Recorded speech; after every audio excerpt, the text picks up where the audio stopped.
Welcome back to On Deck Circle. Welcome back to On Deck Circle podcast brought to you by Fantasy Six Pack. I am your babbling host, Nick Z, over here in my parents' house. I'm unfamiliar with the territory, though I did live here for about 20 years, maybe 21 years.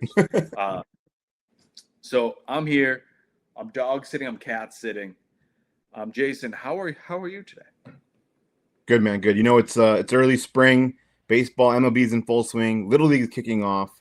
As you may or may not know, the listeners may not know, I am an assistant coach for my son's Little League team. And we just got assigned teams. Uh-oh. And tell me you're the Red Sox. And generally it's been about, maybe 4 years now. They usually alternate AL, NL, and looking at your newest Red Sox assistant coach here. I love that. Yeah, we're the Boston Red Sox. I have a jersey to wear as well. That might make an appearance at some point in the pod. But yeah, I'm a Boston Red Sox coach. I mean, coach. Yeah, you could be better than Alex Cora currently. Who knows? Yeah, I look forward to donning this cap for the next several years. As you know, we've become not just co-hosts but friends, and I've become an honorary, not an honorary, but like a secondhand. I check Cubs scores almost as much as I would check. Like I'm like, oh, did the Cubs win today? So yeah, I'm with you there. Absolutely. Also, I am a Babe Ruth baseball coach, which is 13 to 16. I just took an assistant coaching job. I'm not getting paid. I am volunteering for my city. I am excited. We've had one practice, and I think it was like a situation where I came in and they were like, is this like a giant child? And I was just like, so we'll have to have little updates on our teams moving forward. Yeah, absolutely. But enough about us. It's time for the cold open question of the week. Jason, this isn't going to be about WrestleMania, but this is me saying that WrestleMania is this weekend for all of our listeners that like wrestling and don't know that WrestleMania is happening this weekend. All right. Have you ever had a cat? Is that the question? Should I run the mute? No, it's a pre-question. Yes, I've had cats. All right. I'm currently dealing with a cat that it's last weeks to days, I'm saying, but my family's been saying this for like years at this point. The cat, have you ever had to deal with a cat that is dying? And if you did, what did you do about it? Because this cat it literally will just pee on the rug. 3, 2, 1, go.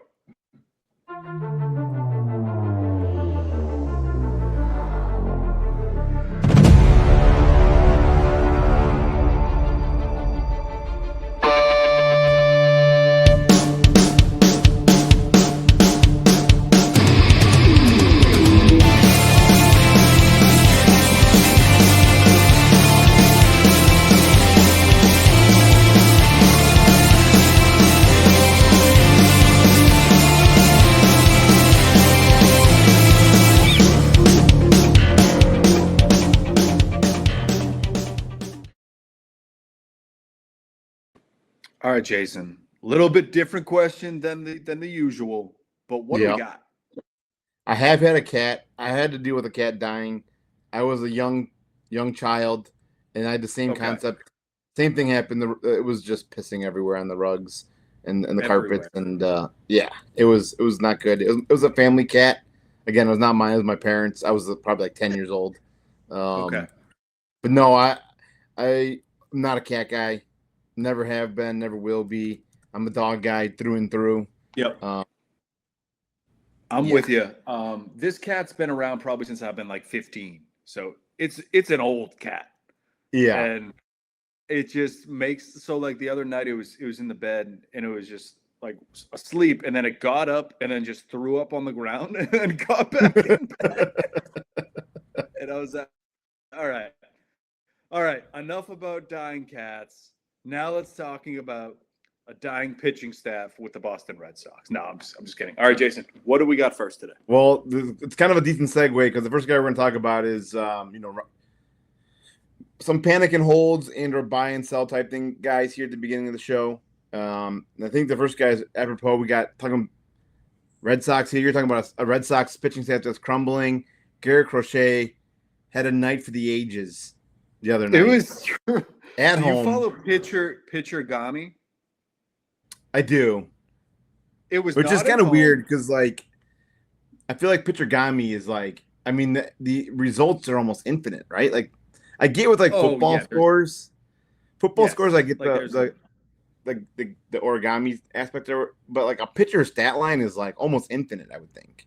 Yeah. They have possibilities. This was indeed the worst start in Boston Red Sox history by like all types of metrics. And yeah, that's kind of really the only thing that we can really talk about when we talk about Garrett Crochet and the Red Sox, because he's built in to be that stopper for us, where it's like, okay, we're on a little snide, like the back of and then it's just time for Crochet to come in and win a game. I get home from work, I'm like, I'm gonna throw the socks on. Crochet's pitching. It's gonna be fun. Excited for my Monday night. I didn't even get to put the game on because I was just walking my dog, and it's 4-0 in the first. And I just said, huh? And then you start seeing tweets. The tweets read, Velo's down. Is he tipping his pitches? It's all this random array of things. And if we're going to talk anything, a positive, last year started the same way for him. Same team too. The Twins really took it to him the beginning of last season, and his velo was down at the beginning of last season. So I don't think he's hurt, and he's also not bad. I think it's just circumstance. It's just kind of like how it is for him. So it's not great. If you're in a roto league and you started him, man, it is going to be so hard to get out of that hole that he dug you, because even like this week, I started him in a few leagues and I have 30 innings pitched and my ERA is like 9 because of him. Mm-hmm. So I'm not panicking. I don't know if you saw his reaction after the game. He was just like, I didn't have it tonight. And then we was like, all right, cool. And there's something else here. Just the Twins in general. It's an odd team currently. They're nobodies. I'm not like the Twins are not gonna make the playoffs. I'm saying it now. You can old takes expose me, whatever. But it's just they've lit up Tariq Skubal, Garrett Crochet, and Framber Valdez. 3 Valdez I wouldn't call elite. He was above it. He's borderline great. But lit them up. So Twins are cheating. Only against lefties. Yeah, it's crazy. That's crazy. Just because like last year they slashed against lefties 224 and 309 with a 390 slug. And currently they're like almost like over 300 like as an average, which is crazy for like a whole team. So yeah, I'm not panicking on Crochet. I'm still all in. Is it a little homerism? Sure. If anything, I'm a little scared that he's hurt, but there's been no talk of him actually being injured. I do believe his next start is against Skubal this weekend on Sunday, I believe. So that'll be something. But yeah, this is me. And I'm going to say with my Red Sox hat on, but you technically are the one with the Red Sox hat on. Jason, do you have any thoughts or concerns or anything on Crochet? No, just kind of echoing your sentiments. I'm not panicking on Crochet. The velo dip was a little concerning, but I think it's just like, it was only his third or fourth start. So it's like, probably still ramping up his arm strength. The again, like you said, the Twins are really weird. They don't really have anything to play for. Right now, it seems like their manager is willing them to continue to play well. Even they're probably like, like the movie Major League, where the woman wants them to tank, but they're like, we're not tanking. Like, I feel like that's what's going on in Minnesota right now. The manager's like, we're not tanking. The players are like, we're not tanking. The ownership's like, we want you to tank.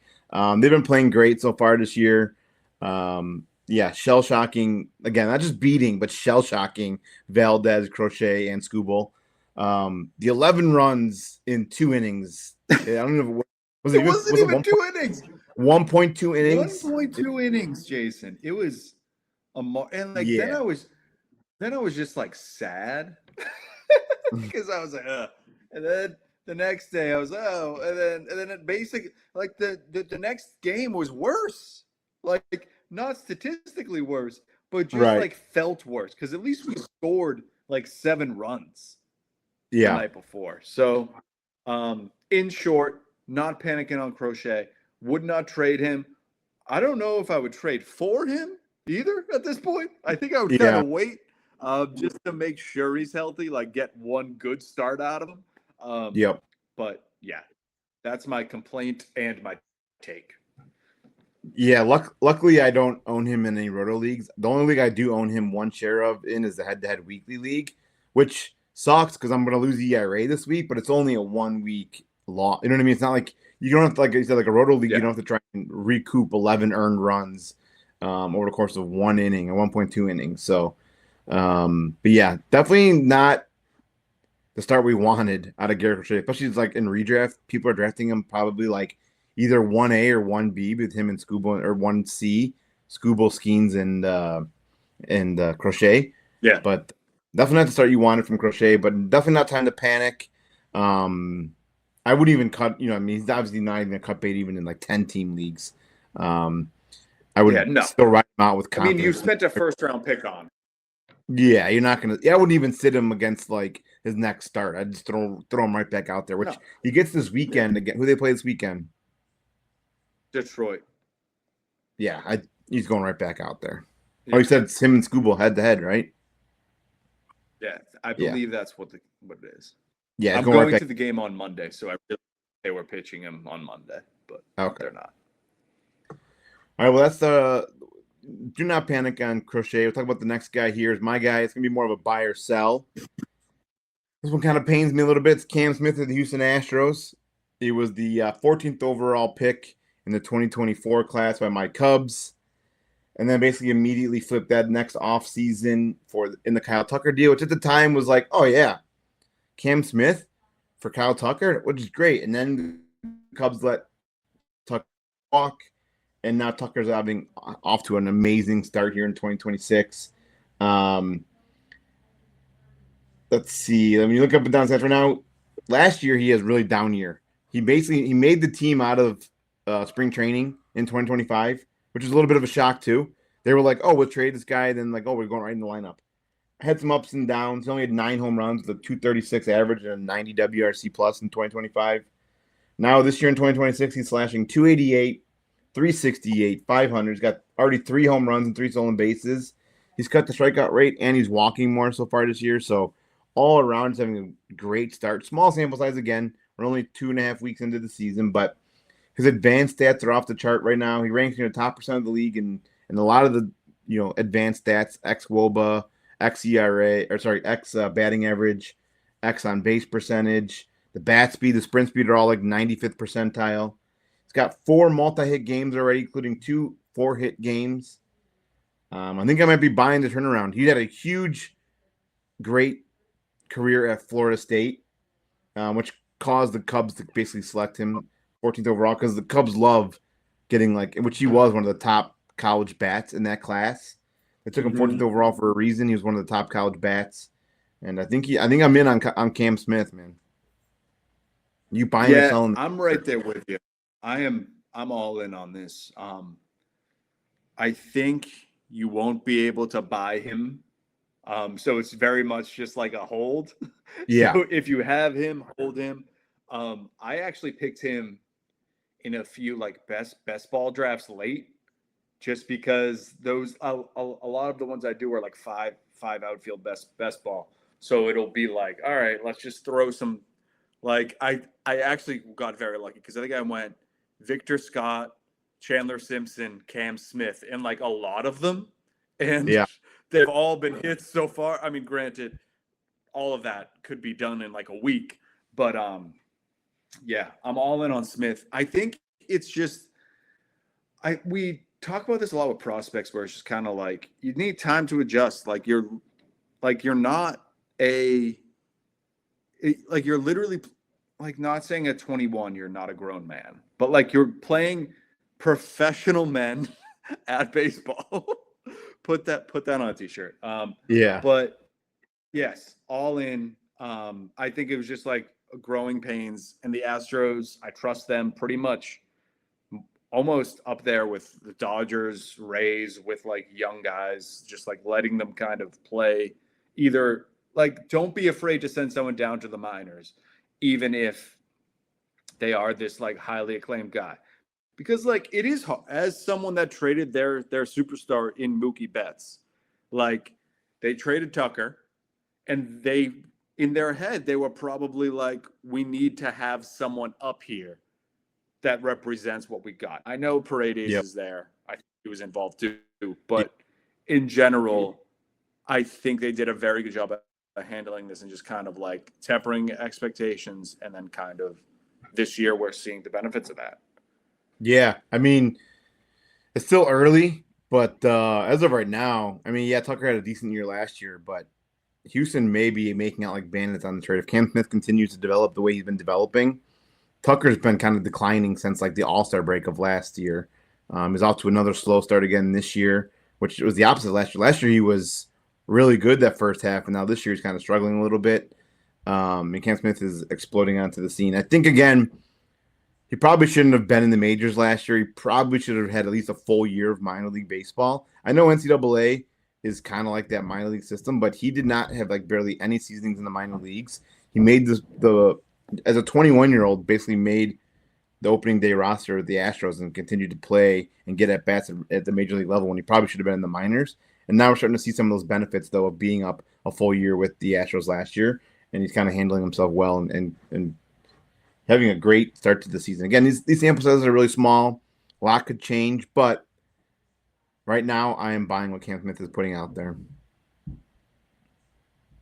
Let's go to another guy. And yeah, it is so funny just we're one bad week away for all of these numbers to be like so skewed. Like Chandler Simpson was batting like 580 or something, and then he went like 0 for 6 today, and I'm like, all right. Yeah, he's kind of come down to back there a little bit. Again, at the end of the year, I think we'll see some of these numbers kind of come back to their mean. But yeah, we're 1 week away from Cam Smith batting 180 again. You know what I mean? Like we're one bad week from Cam Smith being like, oh, he's back to his 220 average. But the next guy's out to a huge start, which actually I'm glad we were talking about this guy too, because this is one of the guys that's intrigued me so far this year, and that's Oneil Cruz of the Pirates. Never been a Cruz guy, but talk to me. Yeah, I think all off season I was like, we're getting rid of Oneil Cruz. Fuck Oneil Cruz, all of that. But he's making me eat crow. He's batting Stone Cold Steve Austin, which means 316. OBP 380. Already got 9 stolen bases, 5 homers. His Savant page is red as can be. Yeah, man, I don't know about this. I think it's just kind of like a hot start because there's so many holes in his swing, like for what we know him as. So I think this is kind of just like a don't get burnt. I would 1000% be selling Oneil Cruz. I think you could probably get a pretty great return. He still can't play defense. Yeah. He's still kind of a knucklehead. Like, yeah. Like you're good for one poor defensive blooper a week with him. You're also good for a homer and a stolen base a week. So it's just kind of he's just that type of player. even like, so his OBP is 380. His WOBA is higher, which is crazy. Yeah. Like it's almost 400. His expected batting average 290, so that is a little bit lower than his current 316. Yeah, he's still barreling. His exit velo is tops. It's just, I just think it's very much luck of the swing here for him, just because like the exit velos and the barrels are all pretty similar to like what they are, but it's just not at the rate that it's happening. So I think I am just out, but interested to hear where you're at. Yeah, no, I'm selling high on Oneil Cruz. It's crazy, like we know he's a high bat speed guy, high exit velocity guy, always in the top like 5% of exit velo and bat speed. Right now he's in the 100th percentile of both. The home runs 5 already. To me, the batting average is what the biggest surprise to me is. This is a guy that's like usually like a 230, 250 hitter. He's hitting 3 again. Small sample sizes is all we have right now is small sample sizes. But right now, a lot of those hard hit balls are finding holes, if not over the fence. But yeah, Oneil Cruz scares me. I've always been out on Oneil Cruz. I'm shocked. I know that they have Marcell Ozuna there now, but I'm shocked that they don't put him at DH or at least put him in like right field or left field. The fact that they keep running him out into center is crazy to me. I think it's because of the speed. The speed for sure. But he's just so bad defensively. Like, it's put him in. Yeah. But yeah, I would definitely be looking to sell high on Oneil Cruz. I think, again, the home runs will be there like they always are. The batting average is definitely coming back down again. We're talking about 12 games here. We're a couple weeks away from that 316 being a 216. I don't know if you got any wrestling pun for 216, but that's where he'll be in about another couple weeks. But yeah. I'm out on Oneil Cruz, selling what's happening so far. Sentiments. But I'm glad we talked about him because he's someone that's like all draft season. I'm like, I'm out on Oneil Cruz. I'm out on Oneil Cruz. I've never been an Oneil Cruz guy. Now, yep. And then he is am I eating crow? Am I eating crow right now? Is he about to be, hitting 290 the rest of the year with like 35 home runs and 100 RBIs? We'll see. But I'm the betting man. I'm going to bet that he's going to come back down on that batting average and we'll see some of that the decline start to happen. Another buy-sell guy here. Someone's out to another red hard start, but more like a part-time role. That's Dalton Rushing of the Dodgers, who is the same story again every time. He's a Dodgers prospect. They can't find the playing time. They can't find anywhere to get his bat in the lineup.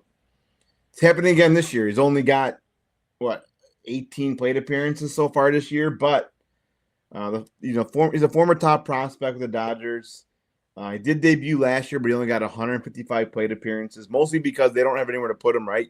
You're not going to DH him. You got Will Smith at catcher, who plays almost every day. Last year he had a really rough – even when he debuted last year, he had a really rough go. Barely hit over the Mendoza line. Now, 2026 comes around. They're giving him that backup catcher role. They're giving Will Smith a little bit more time off. They're getting his bat in the lineup. He's making, and every time he's been in the lineup, he's been insanely on fire. Again, small sample size is the only sample size we have to go off. 18 plate appearances so far this year, but he's batting .529, .556, slugging .1353. Again, 18 plate appearances, but 4 home runs, 8 RBIs. He's gotten a hit in every game that he's appeared in so far, including a 4-hit game and a 2-run home run game. If he can get regular at bats, if Will Smith were to ever go down, I think he's ready to shoot. He's ready for the take off to the moon if he gets regular plate appearances. Are you buying or selling Dalton Rushing start?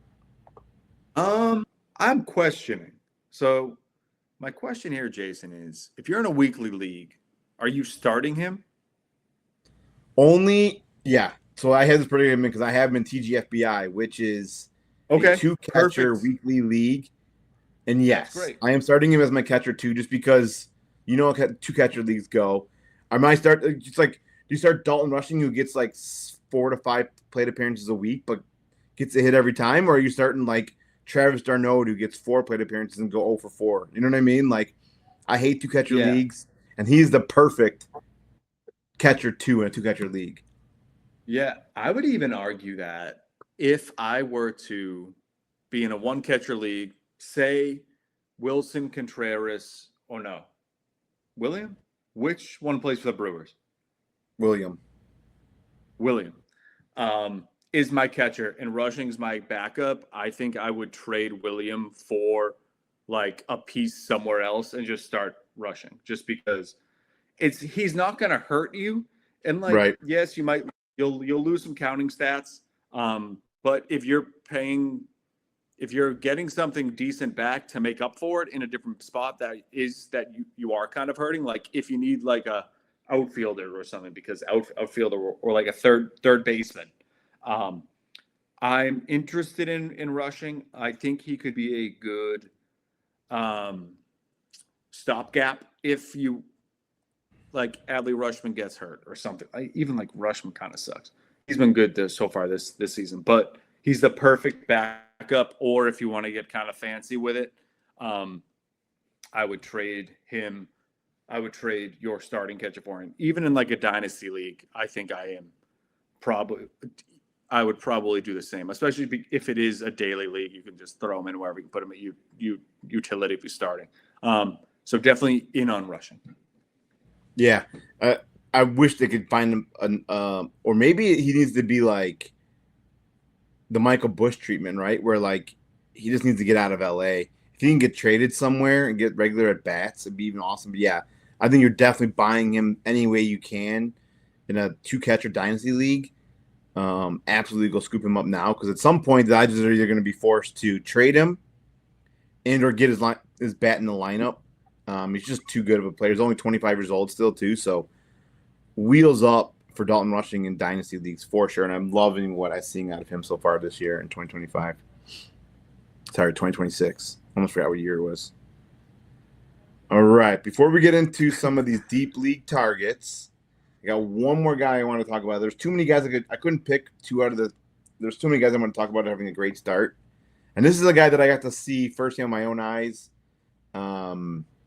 pitch against my Cubs. Boots on the ground? No, not boots on the ground. Boots on my couch, watching on the TV. Braxton of the Pirates. I really like what I see on him so far this year. The Pirates are competitive so far this year in the early goings. So the win opportunities are going to be there. But so far in 4 starts, he's been awesome. 19 innings, 23 strikeouts, only 5 walks, a 1.86 ERA, a .93 whip. He's got 3 straight starts of at least 7 or more strikeouts, and he hasn't given up more than 2 earned runs in a single start. This is like what you see from Garrett Crochet. This is like Garrett Crochet light right now from the right-handed side. But when you look at some of the outliers, what's happening so far this year, he's basically given up on the slider. He used to rely heavily on the slider last year, and he threw it 30+% of the time last year. This year right now, he's basically going back to the fastball curveball, and he's using that slider more as an out pitch. He's only throwing it 18% of the time. But what say you? I know Ashcraft was getting a lot of helium in draft seasons and redraft leagues, and I think we can kind of see why he's kind of showing out right now for the Pirates. Yeah, the Pirates are so interesting just because they kind of had a few of those trendy guys going into this year. The issue with Ashcraft for me is I always get him mixed up with Graham Ashcraft for the Reds. So I'm always kind of just like, which sucks? one is this? I'm unsure if they're related. I feel like they have to be. But one gets holds, one gets wins. Yeah, I'm in on Ashcraft. He pitched today against the Nats. Wasn't like overly great, but also like was fine. I think his line was he did give up some 5 2/3, seven strikeouts and 2 earned runs. That'll do. Like for what he's gonna be on your team, that's great. So yes, definitely someone I'm in on. Pirates are doing something, man. I don't know if this year is the year that they like make the playoffs, but they're 11-8. Like not a terrible start. So I'm definitely interested in just how they kind of approach this season. It's friggin' April, but like, how do they approach the deadline? How do they, what, I want to know where they see Ashcraft on their team. Is he a part of that future team, or is he going to be one of those like peripheral players that they use to get a bigger fish in? So yes, currently in on him. Braxton is the starting pitcher for the Padres. Graham is the relief pitcher for the Reds. Yeah. Yeah, I don't know. I thought it was worth bringing up because he was getting a lot of helium.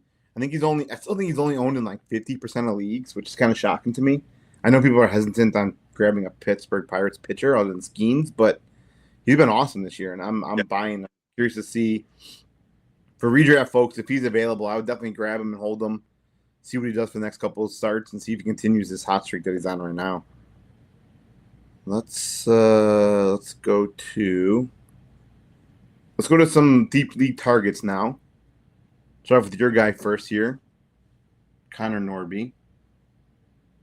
Connor Norby, this was an interesting one. He was one of those baby bird prospects a few years ago where they just had everybody that like was a toolsy kind of infielder. And they who did they get for him? Was that Rogers? I think it might have been. I'd have to look it up, but he was definitely like one of those big, like you said, those baby bird prospects where they had 17 infield prospects. Oh, Stowers. Oh, no. Yes, it was Stowers and Norby for Rogers. And at the time, everyone was kind of like, what are the Orioles doing? Like, Rogers kind of stinks. And they traded, at that time, Stowers was like a huge prospect. Yeah. And Norby, like, nothing, like a top 5 guy for them. Obviously, the trade has kind of worked out for both teams in hindsight.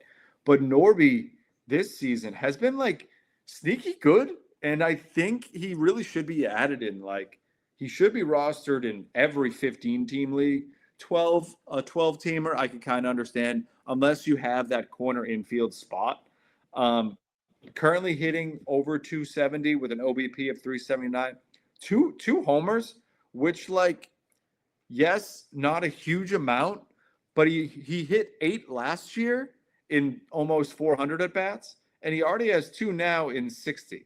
So I just like where this is going. However, not everything is great. His expected batting average is 204. So definitely getting a little bit lucky here. His exit velo is low. It's not anything that's spectacular, but he's just like he's important to have on a team, as in if you need like everyday solid at bats that aren't going to hurt you.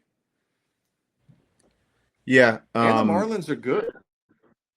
Yeah, surprisingly, they're kind of like doing what the Pirates are doing. They're finally starting to get some of these young guys up and starting to play well.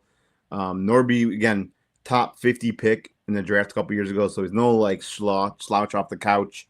Batting 273, OPS of 852. The 2 home runs is what's kind of the shocking thing because, he's only ever hit last year in 337 plate appearances. He hit 8. So he's already a quarter of the way to his total from last year, and he did it only in 66 plate appearances so far this year. So seems to be kind of trajecting towards upwards, especially for dynasty teams.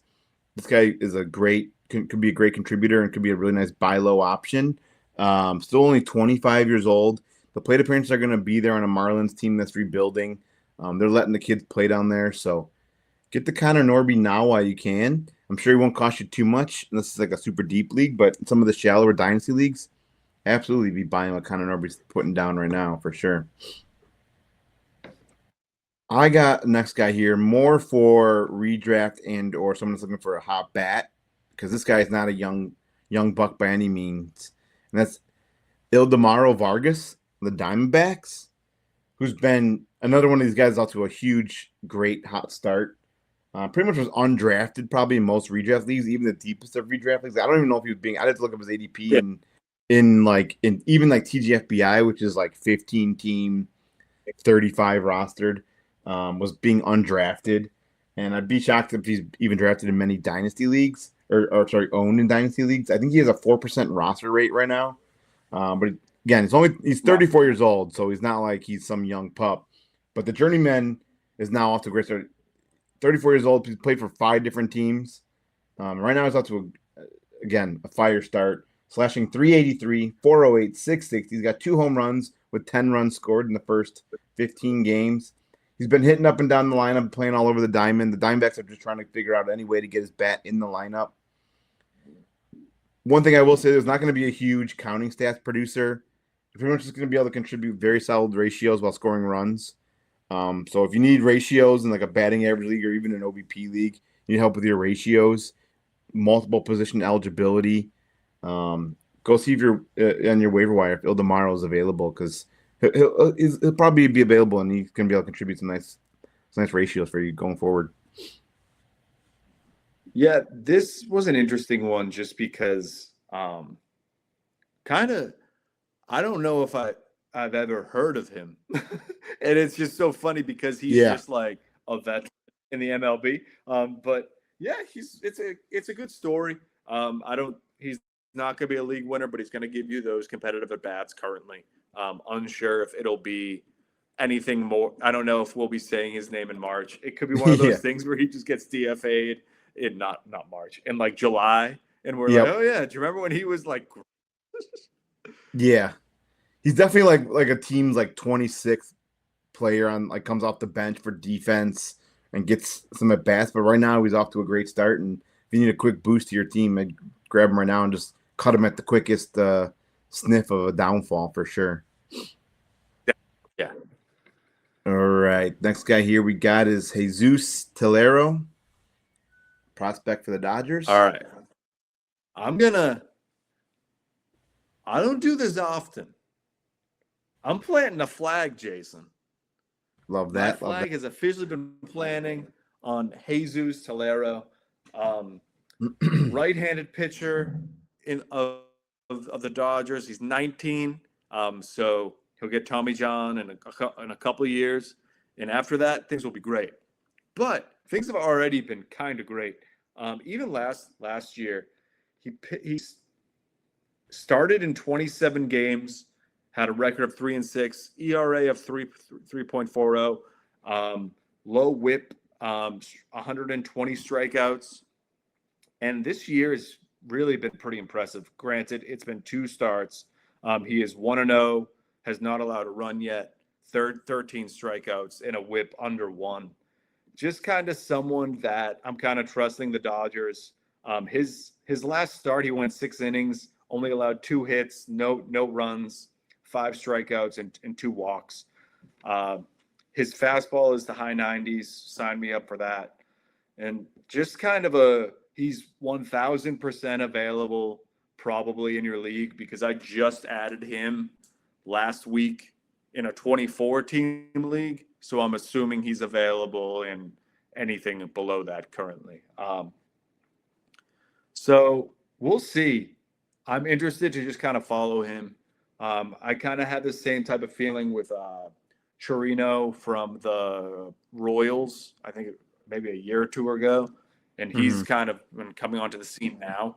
Choreo. Yeah, thank you. So, yeah, I'm all in on Tillero. Curious if you knew who he was before I texted him the name today. I did not. So I did a little bit of research.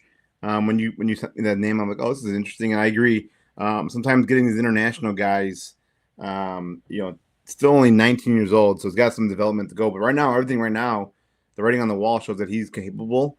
Still only pitching right above, complex league and single A, so it's still got a lot of development to go. But this is where you find some of these rough, diamonds in the rough to get these guys on their, these international guys. I don't suggest going out and getting 15, 16-year-olds, but when they come states, and you can get them at 18, 19 for sure. Take a flyer on some of these young guys and see how they develop. And look at, not saying this is a good comp, but Dier de Fuentes last year made his debut at 18 years old with the Braves. So not saying that this is the same thing here, but we've seen it time and time again, teams being more willing to push these guys through the systems quicker.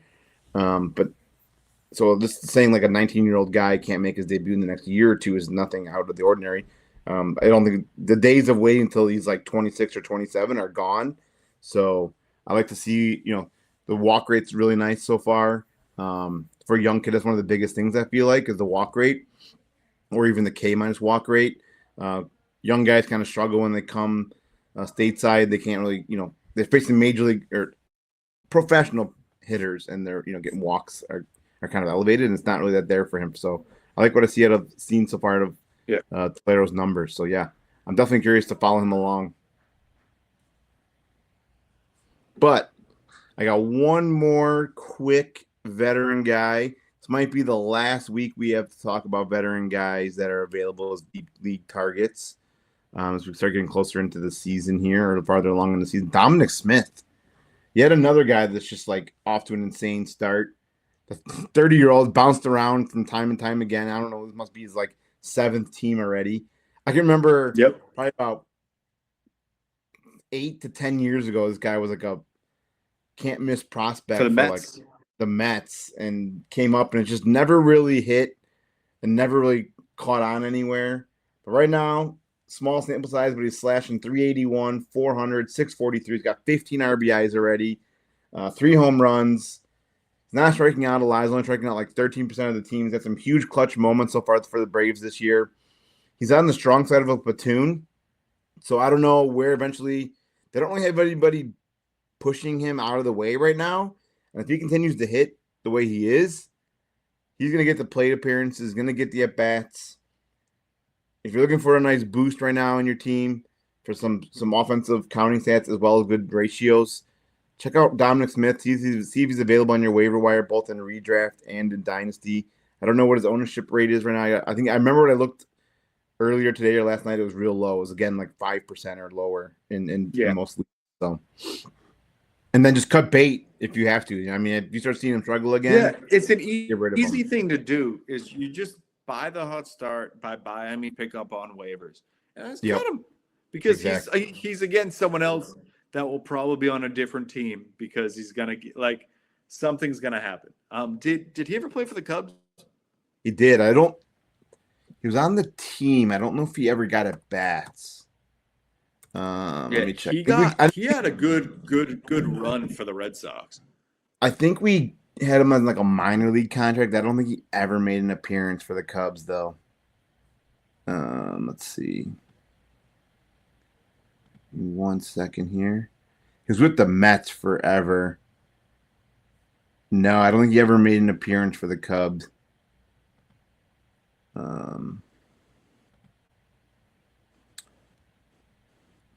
Just look up this one partially. Yeah, no Cubs appearances. But I believe he did have him on like a spring training non-roster invite or something like that. Yeah. With Boston, he had 6 home runs, 34 RBIs in half a season. Yeah, I was bummed when they got rid of him just because I was like, this is fun. He's a first baseman. I remember we haven't had first baseman in forever. Yeah, I own many prospect shirts of Dominic Smith. So to see him kind of falter out and never make it, and now also he's back making somewhat of a name for himself and just kind of that journeyman, it's kind of fun to see. But if you're looking for a boost, get him now and then cut bait. Him and Vargas. If like you need a little bit of a boost right now, grab him now, and especially in Dynasty League, just cut him at the next time you can see, you got a prospect that's coming up or anything like that. But I don't think we have any headlines to talk about this week. A little bit of a quiet on the news front. So other than that, I got nothing else. What about you, Nick? There was someone I want to talk about, but I forgot to text you. So like not really talk about him. I want everybody to go add Greg Jones. He just got called up from the Brewers. He was like a first-round pick from the Rays like a few years ago, and he just steals bases. So if you need stolen bases, he might get sent down in the next week or whenever Yelich comes back. But I think he's going to be a good fill-in for the next few days, just because he's going to steal bases. You know what I did want to mention one guy from just calling on honorable mentions. Jeremiah Jackson. Yes, what is going on? I don't know what's going on with him. I've never seen him do that before. He fouled the ball off his manager's face. But he's off to another great start. I don't know if it'll last, but I mean, in 2025 in minors, he did have 15 home runs, 11 stolen bases, and hit for 313 average. So the ability could be there. My dog won't stop barking. It's all good. He's a big Jeremiah fan. I'll finish your sentiment. He's looking good. Unsure. Thank you. How That was far that this was is a good gonna go. honorable mention. I think that's a cue to end the show for the week. Yeah. All right, Jason. All right, We'll Nick, see you soon. talk next week.